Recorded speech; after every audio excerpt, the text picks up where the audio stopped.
It's Night of the Podcast.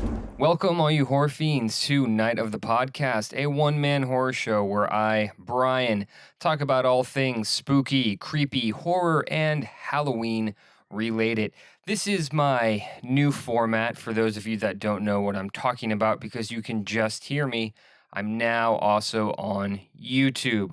You can find me by going to YouTube and typing in Night of the Podcast and then going to Filter Channel and looking for the page. You'll see my logo, so that should give it away. But being as the channel is just starting, there may not be a lot of search results. Well, there's not going to be a lot of search results. So make sure once you type in Night of the Podcast that you do go to filter and then add to my channel. If there's some scurrying going on, you're wondering what might be going on in the background behind me, both audio and visually. A couple of our cats just got spayed. So with that being said, they're kind of freaking out at the moment. It was actually yesterday that they had the surgery. The other cats are a little curious, so that's what's happening there. But back to what I'm actually going to be talking about this episode. So the first time you can see me while I'm doing an episode, if you are watching, I'm getting a little new to this, so it may take some time before I can actually figure out the correct lighting, camera angle, what you guys want to see, and what you don't want to see. But for my short podcast episode, which I'm doing this week, I'm going to be talking about the 1987 teen horror comedy from director Jimmy Hudson, My Best Friend is a Vampire. The movie stars Robert Sean Leonard, Evan Murad, Lee Ann Locken, Darren Warren, and there's even a special appearance by Kathy Bates. What exactly is My Best Friend is a Vampire about? It's pretty much about what the title says it's about. My best friend is a vampire. This kid who is a grocery delivery boy, I guess they delivered groceries back in the day, the late 1980s. Now they're doing that again with the online delivery. That's besides the point. So a grocery delivery boy goes to an old mansion where he has a delivery for a younger woman. Just so happens that this younger woman really wants him and turns out to be a vampire, biting him and turning him into a vampire. That's pretty much the premise of the movie. Then there's someone out to try to kill him, and will he survive or will he die? I don't know. Considering it's a 1987 teen horror comedy, I'm guessing he's gonna live, but does he? You'll find out if you watch, if I recommend it. The movie starts off with a dream sequence. This kid is in his high school. He is, kind of walking around the school. He's really attracted to this one girl. She is like the band girl. He's also in band. Then there's another girl in band who he's also attracted to, but he's attracted to the one girl more so, which her name is Darla, than the other girl who is Candy. Good name, by the way. His dad also makes that comment. So yeah, he's in a dream sequence. Sorry, I'm all over the place. He's in a dream sequence and he's attracted to the one girl, Darla, over Candy, follows the girl. Then she turns into someone else in his dream. And then he wakes up and that's kind of, you get to see who he's liking and who these characters are going to be. From there, later in the movie, a little bit, you're introduced to his friend Ralph, who looks like Wreck-It Ralph. I swear, this actor, the character Wreck-It Ralph, must have been based off this guy in this movie. He looks just like him, has the same name, though the Wreck-It is missing. But looks very similar to the character Wreck-It Ralph. And he makes an egg sandwich. And I gotta say, making an egg sandwich is delicious. He has the bread and he's putting the egg and the bacon on it, and it's just phenomenal. It made me super hungry. I love me some breakfast food.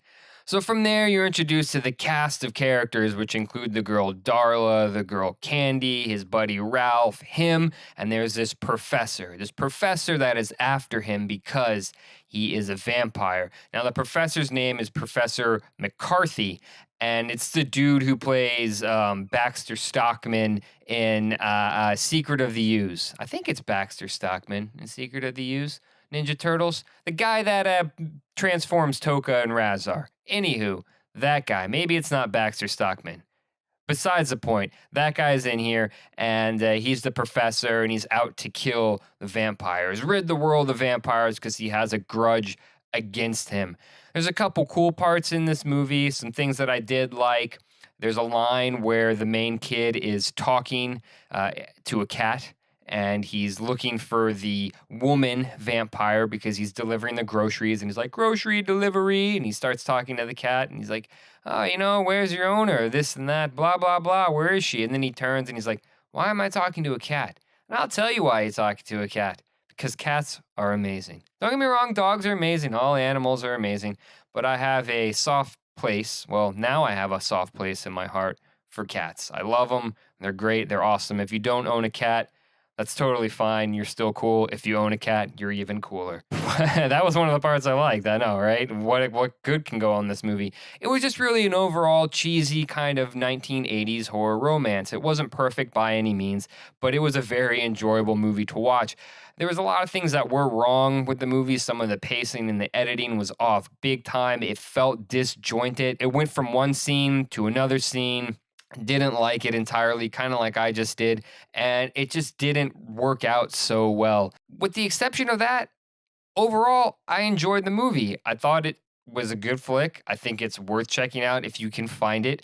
I actually had to get it through the Netflix streaming service, so that's what I did there. I got it on the Netflix, threw my DVD, popped it in my PS4, and watched it and enjoyed it, to say the least.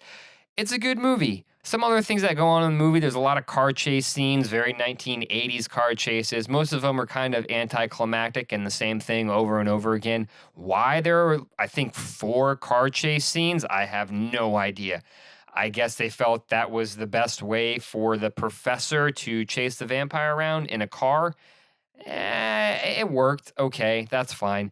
Another thing I liked about the movie was the fact that there was this vampire handbook. As cheesy as it sounds, really as bad as that sounds, it reminded me of Beetlejuice and how they have the book for the afterlife. And it was just really cool, and I liked it. I don't know why. It's very lame if you kind of think about it, a vampire handbook. Like, here, mentor man, pass this down to this new vampire. And yeah, that's exactly what happened.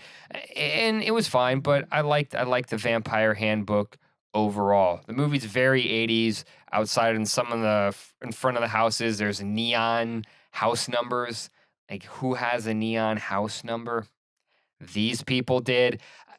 So there's that. It's just awesome cheesiness, and it was good. It was enjoyable, and I hadn't heard of this movie until recently, and I definitely recommend it. If you can, check out My Best Friend is a Vampire. I'm gonna give this one a total of, we're gonna say, 6.5 out of 10 wooden stakes. I don't know. That's what I'm gonna give this rating on this movie. That's all I have for this episode. So thank you everyone for listening. Be sure to subscribe and like the YouTube page. You can also email me at nightofthepodcast@gmail.com. Like the Facebook page at Night of the Podcast. You can also follow me on the Twitter at Night of Podcast. And you can follow me personally on Instagram at XXHalloweenXX. Thank you for listening, everyone. And until next time, good night.